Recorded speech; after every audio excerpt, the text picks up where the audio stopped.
Top quality और consistent performance के लिए सिर्फ सिल्वर पंप नाम याद रखना।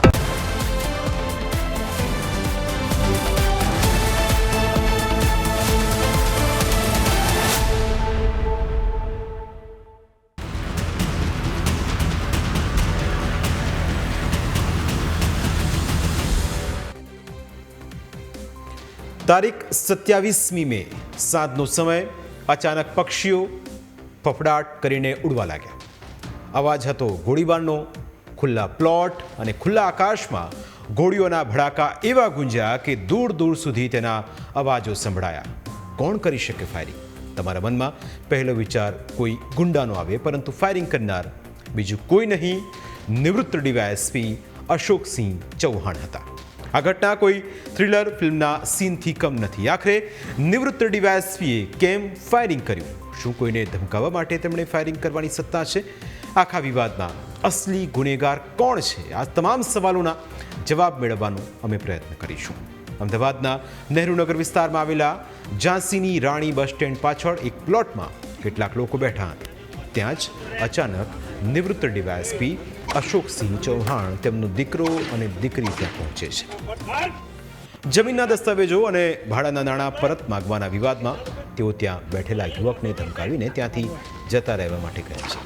અતિ આક્રોશમાં આવીને તેઓ અપશબ્દો બોલવા લાગે છે અને ધડાધડ 5 રાઉન્ડ ફાયરિંગ કરે છે, જે બાદથી ત્યાંથી બેઠેલા લોકો નીકળી જાય છે, જેનો વિડીયો પણ સામે આવ્યો।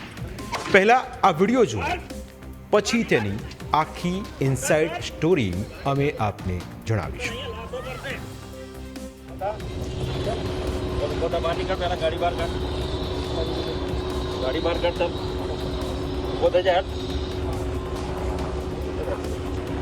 બરોબર વાત કરું, ઉભો થઈ જાય, ગાડી લઈને ફટાફટ બહાર કાઢ, બહાર કાઢ મુન્ના, તને કહું છું, હે ને? તારે બેવાનું છે રે, તું ફટાફટ બહાર નીકળી જા। હે, મારી પરમિશન સિવાય તું ગુસ્સો કઈ રીતે? હે, ચાલ ફટાફટ ગાડી ચાલુ કર, નહીં તને ભડાકા થશે, તને કહું છું ભાઈ। હે, એ ભાઈ જેને હું મારી જગ્યા છે, તું અંદર બહાર જતો રે, ફટાફટ બહાર નીકળ, બહાર ગાડી ચાલુ કર, તો અહીંયા લાશો પડશે, તારે કોર્ટમાં ને નોટિસ આપી છે ને, કોર્ટમાં મળીશું, ઉતાય ફટાફટ ગાડી। નિવૃત્ત ડીવાયએસપીની અશોકસિંહ ચૌહાણની આ દાદાગીરીનો વિડીયો વાયુ વેગે વાયરલ થયો। ઘટનાની જાણ થતાં જ પોલીસ પણ સ્થળ પર પહોંચી કાયદો અને વ્યવસ્થાની સ્થિતિ સંભાળતા અશોકસિંહ અને તેમના દીકરીને અટકાયત કરીને પોલીસ સ્ટેશને લઈ જવાયા। ત્યારબાદ પોલીસે તેની ઊંડાણપૂર્વક તપાસ હાથ ધરી। પોલીસની તપાસમાં શું સામે આવ્યું? શું જમીનના માલિક અશોકસિંહ છે? અશોકસિંહ જે પ્રમાણે વિડીયોમાં દાદાગીરી કરતા જોવા મળ્યા, તેને જોતા તો એવું જ લાગે કે આ જમીન તેમની હશે, પરંતુ હકીકત શું છે? કેમ આ મામલો આટલો ઉગ્ર થયો, તેની પણ અમે તમને વાત કરીશું।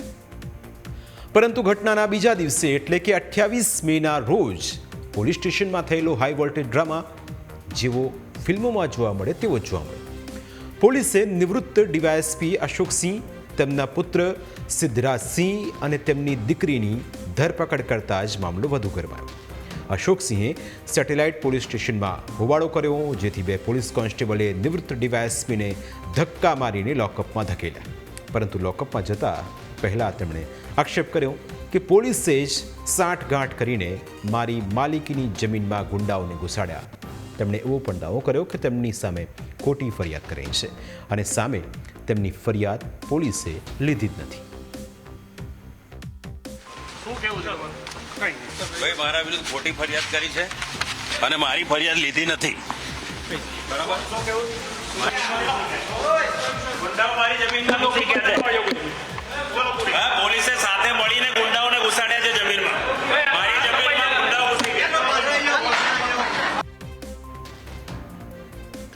સેટેલાઇટ પોલીસ સ્ટેશનમાં આવા દ્રશ્યો ક્યારેય જોવા નહોતા મળ્યા। પહેલા અશોકસિંહને જેલના સળિયા પાછળ ધકેલવામાં આવ્યા, ત્યારબાદ એ જ લોકઅપમાં તેમના દીકરાને પણ ધક્કા મારીને પૂરી દેવામાં આવ્યો અને ત્યારબાદ તેમની દીકરી જ્યારે મીડિયા સાથે વાતચીત કરી રહી હતી તે વખતે જ તેને પણ લોકઅપમાં પૂરી દેવામાં આવી। તેણે આક્ષેપ કર્યો કે પોલીસ તેમને મીડિયા સાથે વાતચીત કરવા દેતી નથી. हम कल रात से इधर बोल रहे हैं मीडिया से बात करें तो हमारा हक बनता है, बोलने का तो हक बनता है. वो हमको बात नहीं करने दे रहे हैं बिल्कुल भी. हमको किसी से बात नहीं, हमको बंद करके रखा है रात को, पूरे रात लॉकअप में हमको बात नहीं करने दी है. नहीं, हमको लॉकअप में रख रहे हैं, हमको बात नहीं करने दे रहे मीडिया से. ફાયરિંગ કરનાર અશોકસિંહ અને તેના પરિવારે કરેલી વાતચીત તો તમે સાંભળી. હવે એ લોકોનો પણ પક્ષ સાંભળી લો જેમને અશોકસિંહે ગોળીબાર કરીને ભગાડ્યા હતા. થયું કે એને મને મેસેજ મોકલ્યો કે મને તું ભાડું દે. એટલે મેં કહ્યું સાહેબ શેનું તમને મારે ભાડું? તો એને સવારે તાળું મારી દીધું જગ્યા ઉપર. એટલે સાહેબની જગ્યાએ પહેલાં એના 2 છોકરા ને છોકરી આવી. એટલે ચાલો કે ક્યાંયથી બધા અમને જેમ તેમ ગાડ્યું. મેં કહ્યું બહાર નહીં નીકળે સાહેબ, કાં અમારા પૈસા આપો કાં પછી અમને આ જગ્યા ચાલુ અમે કરીએ છીએ. એટલે ડાયરેક્ટ એને પહેલું ફાયરિંગ મારા પાર્ટનર ઉપર કર્યું, બીજું મારી માથે કર્યું, ત્રીજું મારા ભાઈ માથે કર્યું અને બીજા 2 પાછા મારા પાર્ટનર ઉપર ડાયરેક્ટ અમે કર્યા. એમાં તેને પગમાંથી થોડીક અટકી ગઈ ગોળી. આવીએ અને તરત એને ફાયરિંગ કર્યો.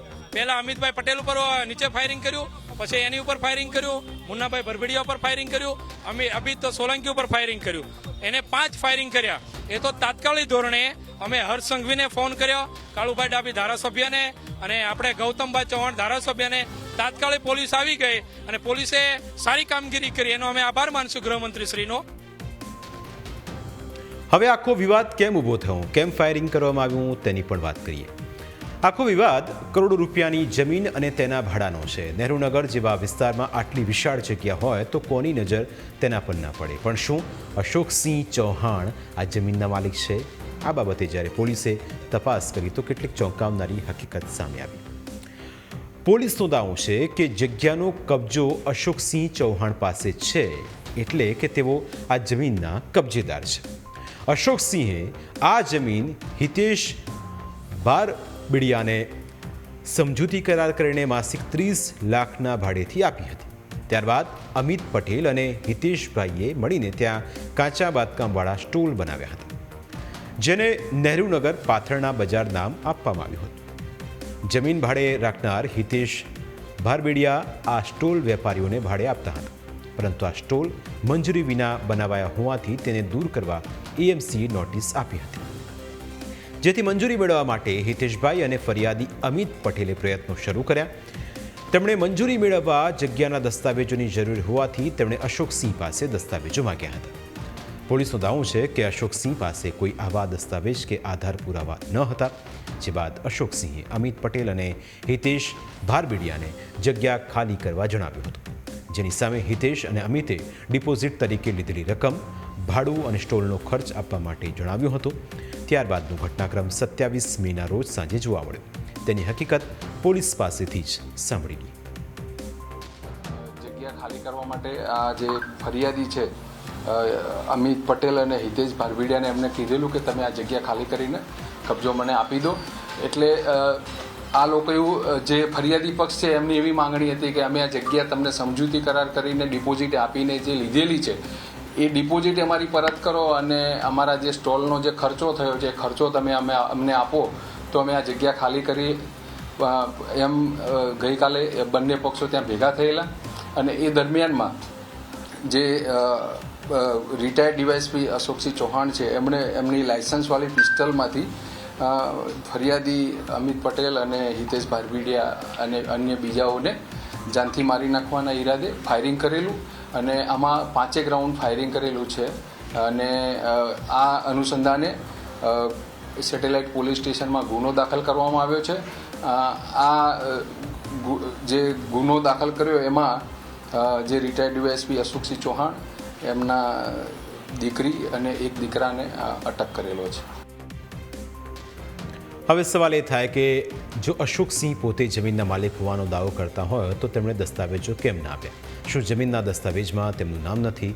તો પોલીસની તપાસમાં સામે આવ્યું છે કે જમીનના મૂળ માલિકનું નામ પ્રિયમ મહેતા છે. પોલીસનું કહેવું છે કે પ્રિયમ મહેતાએ આ જમીન કોઈને વેચી પણ હોઈ શકે છે અને હાલ આ જગ્યાનો કેસ કોર્ટમાં ચાલી રહ્યો છે. એટલે આ જગ્યા વિવાદિત છે અને તેમાં નિવૃત્ત ડીવાયએસપીએ પોતાનો કબજો જમાવ્યો હોવાનો આક્ષેપ છે. અત્યાર સુધીમાં અમને ફરિયાદી પક્ષ તરફથી એવું જાણવા મળેલું છે કે આ જે જમીન છે એ જમીન ઉપર અશોકસિંહના વડવાઓ ત્યાં ફ્રૂટની કંઈક વેપાર ધંધો કરતા હતા અને ત્યાં રહેતા હતા અને એ દરમિયાનમાં એમણે કંઈક એ જગ્યામાં એમણે ગણોતમાં નામ દાખલ કરાવેલું અને ત્યારથી પછી એમણે આખી જગ્યાનો કબજો એમણે લઈ લીધેલો છે. હવે સવાલ એ પણ ઉઠે કે નિવૃત્ત ડીવાયએસપી આ રીતે કોઈને ધમકાવવા માટે ફાયરિંગ કરી શકે? શું તેની આવી સત્તા છે? પોલીસ કયા સંજોગોમાં ફાયરિંગ કરી શકે તો તે પણ જાણી લો. પોલીસ સ્વ બચાવમાં આરોપી કે હુમલાખોર પર ફાયરિંગ કરી શકે છે. કોઈ આરોપીને પકડતી વખતે તે ભાગવાની કોશિશ કરે તો પગના ભાગે ગોળી મારી શકે છે. પીસીઆર વાનમાં આરોપી સાથે ઝપાઝપી થાય ત્યારે પોલીસ સ્વ બચાવમાં ફાયરિંગ કરી શકે છે. પરંતુ નિવૃત્ત ડીવાયએસપીએ કે સામાન્ય વ્યક્તિ કોઈને ધમકાવવા માટે ફાયરિંગ કરી શકતા નથી. તેઓ ફક્ત એક જ સંજોગોમાં ફાયરિંગ કરી શકે છે. કોઈ હથિયારધારી વ્યક્તિ જાનથી મારી નાખવા આવતા હોય ત્યારે જ તેઓ ફાયરિંગ કરી શકે છે. પરંતુ સીન સપાટા માટે ફાયરિંગ કરતા હત્યાના પ્રયાસનો ગુનો લાગી શકે છે. સામાન્ય લોકોમાં ભય અને ડર પેદા કરવા માટેની પણ કલમ લાગી શકે છે. એટલે નિવૃત્ત ડીવાયએસપીએ કોઈને ડરાવવા કે હુમલાના ઈરાદે ફાયરિંગ કર્યું હોવાથી તે કાયદાકીય રીતે ગુનેગાર છે અને એટલે જ પોલીસે તેમની ધરપકડ કરી છે. તેવામાં હવે પોલીસ આ જમીનનો કબજો તેમની પાસે કેવી રીતે છે, ક્યારથી છે તે દિશામાં તપાસ ચલાવી રહી છે. પ્રાઇમ 9માં સમય થયો છે બ્રેકનો. બ્રેક બાદ અન્ય મુદ્દા વિશે વાત.